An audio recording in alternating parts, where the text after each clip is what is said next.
ना जियो धर्म के नाम पर, ना मरो धर्म के नाम पर। इंसानियत ही है धर्म वतन का, बस जियो वतन के नाम पर, बस जियो वतन के नाम पर। नमस्कार साथियों, मैं अजय सिंह जाखड़, एमडी एग्रीमेंटर्स, और आज इस 72वें गणतंत्र दिवस के शुभ उपलक्ष्य पर आप सभी लोगों को हार्दिक बधाई देता हूं। जैसा कि आप जानते हैं, 26 जनवरी 1950 को आज ही के दिन हमारा भारत देश का संविधान जो है वो लागू हुआ था। और इसी के साथ अगर हम बात करें तो 15 अगस्त 1947 को हमारा भारत देश आजाद हुआ था।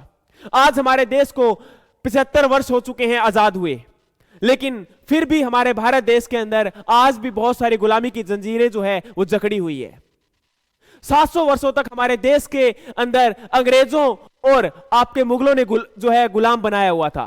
उन लोगों ने भी हमारे देश को धर्म और जाति के नाम पर बांटा था, और आज हमारे देश के अंदर जो है ये नेता जो हमारे देश के अंदर हमारे लोगों को धर्म और जाति के नाम पर बांटते जा रहे हैं। हमारा देश वापिस से उन्हीं गुलामी की बेड़ियों में जकड़ता जाएगा अगर आज हम लोगों ने इसकी सूझ बूझ नहीं ली। तो दोस्तों, आज इस युवा वर्ग को कहीं ना कहीं खड़ा होने की आवश्यकता है, क्योंकि जब हम बात करते हैं आजादी की तो भगत सिंह, राजगुरु, सुखदेव, चंद्रशेखर आजाद, बहुत सारे युवाओं का नाम आता है। उन लोगों ने हमारे देश को आजाद कराने के लिए अपना सब कुछ न्यौछावर कर दिया था। उन लोगों ने मान लिया था कि हमारा देश जब तक आजाद नहीं होगा तब तक हम जो है ना खाएंगे, ना पिएंगे, ना सोएंगे ढंग से। तो आज हमें भी वही आवश्यकता है। आज कम से कम हम इतना तो नहीं कर सकते, लेकिन आज हमारे देश के अंदर बहुत सारी जो विकट समस्याएं आ खड़ी हुई हैं। आज हमारे देश के अंदर जवान और किसान दोनों सामने आमने आ गए हैं। अगर हम बात करते हैं लाल बहादुर शास्त्री जी की, तो उन्होंने नारा दिया था जय जवान जय किसान का। लेकिन आज हमारे देश के अंदर जो जवान की सीमा पर होना चाहिए और जो किसान खेतों में होना चाहिए, वो आज दिल्ली के अंदर दोनों आमने और सामने आ चुके हैं। यह विकट समस्या क्यों आई? ये हमारे देश के अंदर जो कानून आए हैं, ये कानून गलत है या सही है? अगर ये गलत है तो इन्हें क्यों नहीं बदला जा रहा? अगर किसान नहीं चाहते इन कानूनों को, तो इन कानूनों को क्यों नहीं वापस लिया जा रहा? तो आज इस देश के अंदर जो गलत हो रहा है, बहुत सारी जो कुरीतियां हैं, भ्रष्टाचार है, जो आपके नशे फैलते जा रहे हैं, तो उनको धर्म और जाति के नाम पर जो झगड़े हो रहे हैं, इनको रोकना होगा। और इनको रोकने के लिए युवा वर्ग ही, क्योंकि आने वाला जो युवा है वही इस देश का भविष्य है, और इस देश के भविष्य को अगर हमें सुधारना है तो हमें आगे आना होगा, हमें उठ खड़ा होना होगा।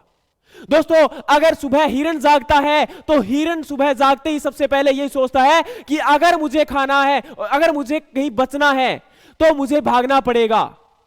और दूसरी तरफ शेर यही सोचता है कि अगर मुझे खाना खाना है तो मुझे भी दौड़ना पड़ेगा, मुझे भी भागना पड़ेगा, मुझे हिरन के पीछे उसे पकड़ना पड़ेगा। तो दोस्तों, दोनों ही यहां पर क्या करना चाहते हैं? भागना चाहते हैं, दौड़ना चाहते हैं, अपने आप को कहीं ना कहीं कोई बचाने के लिए, कोई खाने के लिए। उसी प्रकार से आपको भी अगर अपने लक्ष्य को, अपने मुकाम को हासिल करना है तो आपको भागना होगा, आपको दौड़ना होगा। और आज अगर इस देश को आजाद करना चाहते हैं, वापस से ये सोचते हो कि गुलाम ना बन जाए हमारा देश जो है, इसके अंदर किसान की अगर हम बात करते हैं तो दोस्तों, आपको पता होगा कई जगह लाखों करोड़ों में जूते बिक जाते हैं, जूते नीलाम हो जाते हैं, लेकिन हमारे देश के अंदर जो किसान अपनी मेहनत करता है, खून पसीने की कमाई करता है, उसका उसे मूल्य नहीं मिल पाता है। तो अगर वो मूल्य मांग रहा है तो उसे मूल्य क्यों नहीं दिया जा रहा है? तो ये देश के अंदर जितने भी प्रकार की कुरीतियां हैं, उन्हें हम दूर कर सकते हैं, लेकिन कब? जब हम अपने आप को बदलाव करेंगे। अपने आप में जब तक बदलाव नहीं होगा, अपने आप के अंदर जब तक चेंजेस नहीं होंगे, तब तक हम देश को नहीं बदल सकते हैं। हम देश को बदलने की भी नहीं सोच सकते हैं। हम बहुत लोग सोचते हैं कि ये ऐसा है, वो ऐसा है, हम दूसरों में कमियां निकालते हैं। हम में कितनी कमियां हैं, हम अपनी कमियों को क्यों नहीं दूर कर रहे हैं?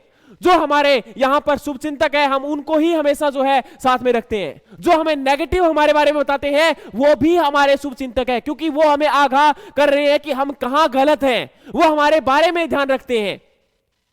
तो दोस्तों, आज अगर हमारे देश के अंदर विभिन्न प्रकार की कुरीतियां हैं, तो उन्हें दूर करने के लिए हमें खुद ही उठना पड़ेगा। सबसे पहले हमें अपने आप को चेंज करना पड़ेगा, तभी इस देश के अंदर हम बदलाव लेके आ सकते हैं।